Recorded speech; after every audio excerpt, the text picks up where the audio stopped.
Texans want to lure Bitcoin mining operations now Yeah. that China has booted most of its Bitcoin miners.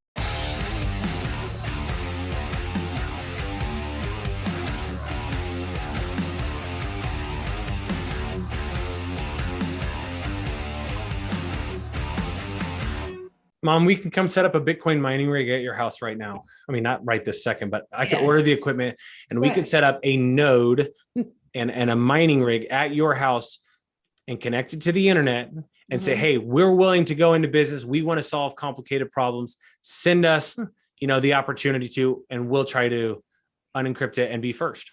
And then we got to go find some math genius to do it. No, the computer does it. That's what I'm saying. You, at your age, with your limited education in this topic specifically, for an extremely educated person, you can acknowledge you have a lower education in this specific. This is computers and digital. I mean, both of that.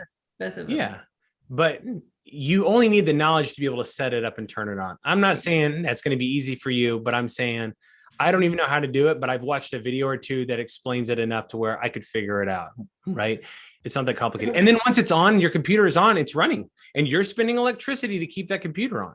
Yeah. But you will be rewarded if your computer was the first to solve the problem, and you'll get a little chunk of Bitcoin.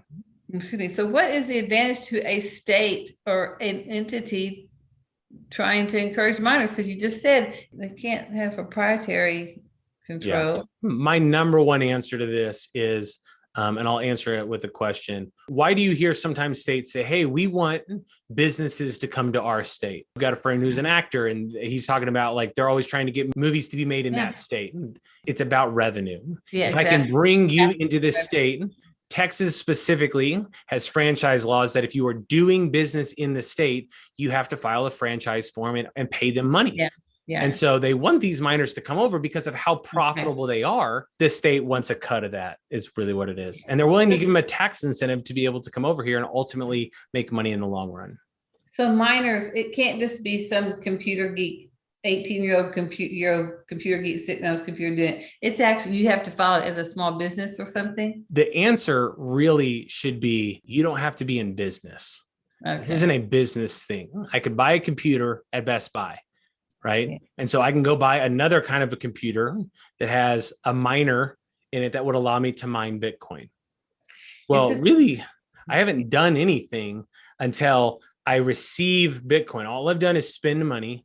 And in theory, that the proper way to do this is when you get Bitcoin, you've received revenue. When you sell that Bitcoin into US dollar, it becomes a taxable event. And so, yeah, in theory, you should probably set it up in a business.